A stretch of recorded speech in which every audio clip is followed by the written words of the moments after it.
ең алдымен сабағымызды бастамас бұрын ортаға келіп, шаттық шеңбер құрып келеміз. Ортаға келеміз. Дөңгеленіп тұрамыз, шеңбер болып.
Сын есімдерге қандай, қай деген сұрақтар қойылады. Дұрыс айтасың. Жақсы. Балалар, сын есімнің сұрақтары қандай және қай деген сұрақтар қойылады. Кім мысал келтіреді? Данияр? Сұлу, жақсы, таза, қоңыр. Жақсы. Иә, балалар, сын отырағы Мансұр. Сын есім ол заттың сынын білдіреді, иә? Заттың қандай және қай деген сұраққа жауап береді. Біз бүгінгі сабағымыздың дәптерімізді ашып, күннің жадын жазамыз. Және бүгінгі сабағымызда сын есіммен, яғни заттың белгілерін байқап, сындық ерекшеліктермен танысамыз. Менің қолымдағы нәрсеге қарайық. Балалар, бұл не? Алма. Алма, иә. Алманың түсі қандай? Қызыл. Алманың көлемі қандай? Орташа, иә. Ал дәмі қандай? Тәтті. Ал иісі? Жоқ. Иісі қандай? Иісі керемет, иә. Балалар, алма, ол біз алманы не істедік? Сипаттадық, иә. Енді балалар, осы алманы жеп болғаннан кейін қандай баға бересіңдер? Алманың дәмінің қандай екенін білесіңдер ме? Иә, алманың дәмі тәтті екенін білесіңдер. Ол сапа деп аталады. Яғни алманың сапасын бересіңдер. Жақсы, енді балалар, әрбір заттың өзіндік ерекшелігі болады. Оның көлемін, түсін, түрін, дәмін айтуға болады екен. Жақсы, жарайсыздар балалар. Енді бірінші балалар суретпен жұмыс жасаймыз. Бірінші топ шие, бірінші топ рауан, екінші топ сәбізді сипаттаймыз және үшінші топ лимонды сипаттап айтамыз. Иә? Қышқыл, дәмі, тәтті. Жақсы. Екінші Данияр сипаттай қой. Морковтың түсі қоңыр, ол қышқыл және тәтті. Жақсы. Дария, лимонды сипаттай қой. Лимонның түсі сары, ол өте қышқыл. Өте қышқыл, иә. Жақсы. Енді әдемі шие деген сөзге сөйлем құрашы. Шие, тәтті, жеміс. Өте жақсы. Келесі, сәбіз деген сөзге Арман сөйлем құрай қойшы. Сәбіз, қатты. Иә, сөйлем. Дәрумендері бар, бой өсіреді. Жақсы, сәбіздің құрамында дәрумендер бар. Жақсы, Айша, лимон деген сөзге сөйлем құрай қой.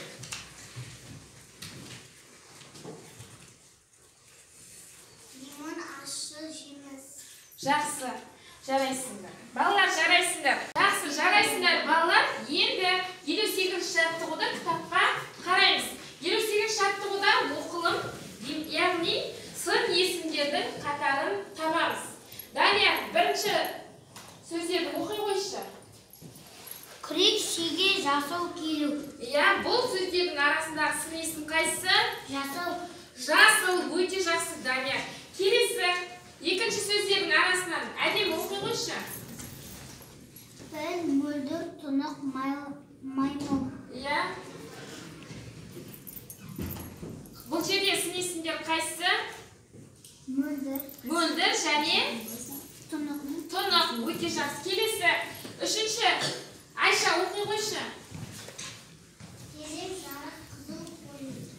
Терең, жарық, қызыл, қою дейді. Бұл сөздерде сын есім қайсысы? Қызыл. Иә, қызыл және қою. Тағы да жарық және терең деген сөздерде сын есімді білдіреді. Келесі, Рауан оқи қойшы, соңғы төртінші. Балапан таңқурай қызыл қою. Иә, бұл жерде Таңқурай қызыл қызыл және қою. Таңқурай деген ол сын есімді білдірмейді. Жақсы, жарайсыңдар балалар. Енді дәптерімізді ашамыз. Үш топқа балалар сіздерге тапсырма берілді.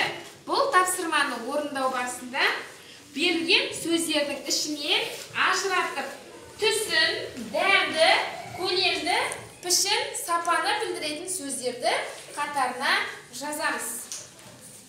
Тез дайындаламыз. Мысалы, сіздерге үлгі берілген балалар. Мысалы, түске балалар, түстерді ажыратып жазамыз. Түс, ол сары, көлем, үлкен. Енді тапсырманы оқимыз. Әдем оқи ғой.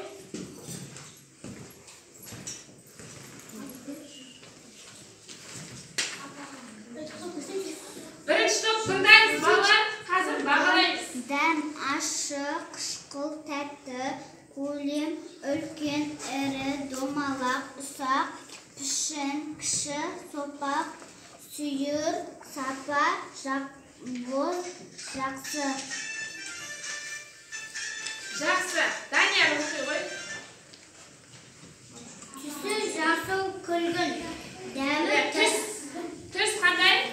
түс жасыл күлгін. Иә.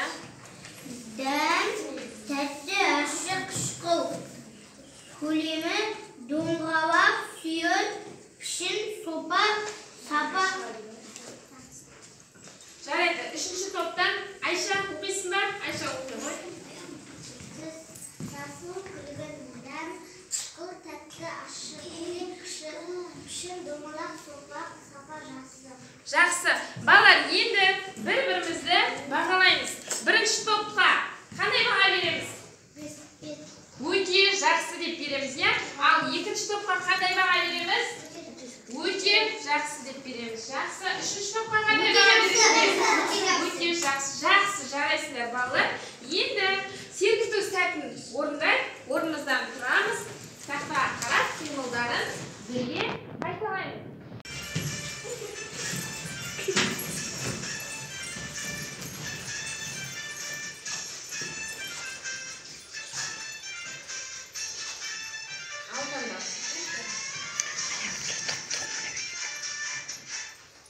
Жақсы балалар, сергіту сәтін жасап, демалып алғаннан кейін келесі тапсырманы орындаймыз.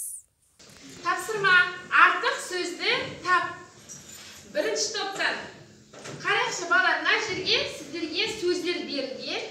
Осы сөздердің арасында сын есім емес, яғни басқа сөз табынан сөздер берілген. Сол сөздерді табамыз. Тапсырма қараймыз. Орнынан тұрып, оқи ғой. Салы қоңыз, жасыл, запақ, таза, сұйық, замбыл, осаң, үлкен, жақсы, Бүршік, иә? Жақсы, осы сөздердің ішіндегі артық сөз қайсы? Раушан, дұрыс айтасың. Сосын? Сын есім емес, басқа сөздардан берген. Келесі жақсы, отыра ғой. Келесі сөз қайсысы балалар? Кім айтады? Арман айта ғой. жаңбыр, бүршік. Дұрыс айтасың, жаңбыр және бүршік, раушан деген сөздер. Бұл жердегі жаңбыр, бүршік және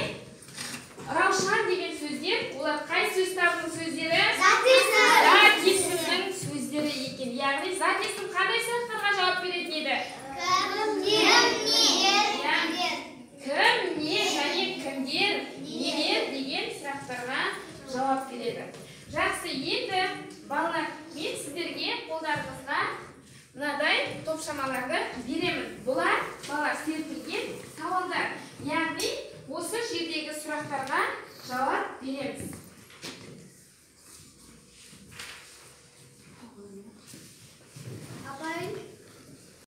Балалар, ең бірінші сын есімге мысал келтір. Нұрислам, кім мысал келтіреді? Көңіл, қышқыл, тұшым, сын. Жақсы. Енді келесі қызыл деген сөзге сөйлем құрастырамыз. Кім құрастырады? Жанел. Мен қызыл алма жедім. Мен қызыл алма жедім. Өте жақсы, Жанел, өте жақсы. Келесі тапсырманы өзіміз сын есімнің астын сызып орындаймыз.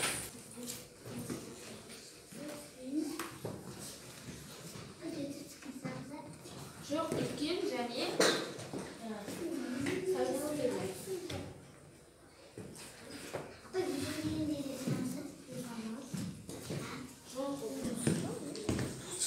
жақсы, балалар, енді тапсырманы жазып болсақ, келесі тапсырмаға қарайықшы. Бір әріптен бірнеше сын есім айтуымыз керек. Яғни топ болып сөздерді айтамыз. Бірінші топқа С әрпінен басталатын сын есімнің сөздерін айтамыз. Келесі екінші топ Қ әрпінен басталатын сөздерді. Үшінші топ Ж әрпінен басталатын сөздерден сын есім сөздер айтамыз. Қане дайындаламыз, алдымызға қарап дайындаламыз.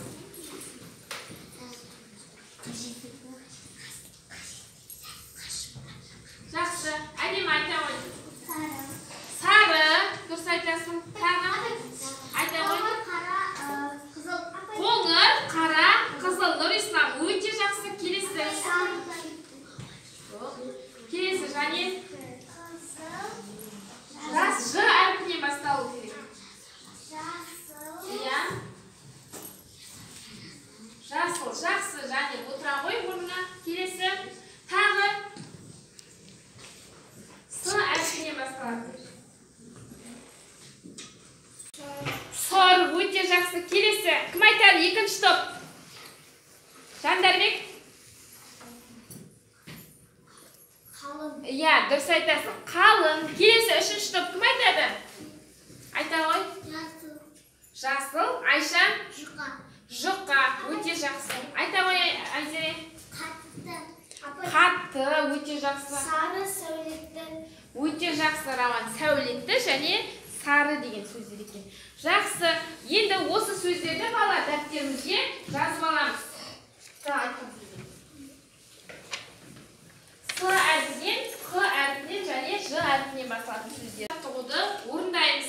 Бүгінгі сабағымызды осымен аяқтаймыз. Және балалар қолпаштау, мадақтау әдісімен мен бүгінгі сабаққа белсене қатысқан әдемі Рауанды өте жақсы деп бағалаймын. Және Данияр мен Нұрисламды және Арманды өте жақсы деп бағалаймын. Жақсы, келесі үшінші топтан Дария, Айша, жарайсыңдар. Жанел, өте жақсы, жарайсыңдар. Енді балалар бүгінгі сабақтан түсінгендеріміз бойынша және бүгінгі сабақты өтілуі бойынша бас бармақ әдісімен кері байланыс жасаймыз.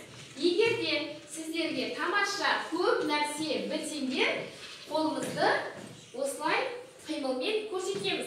Ал егер орташа әлі де үйренуім керек десе, онда осыны көрсетеміз. Жоқ, әлде жоқ, жақсы, мен енді біліп келемін десеңдер, онда осындай қимылды қолымызбен көрсетеміз.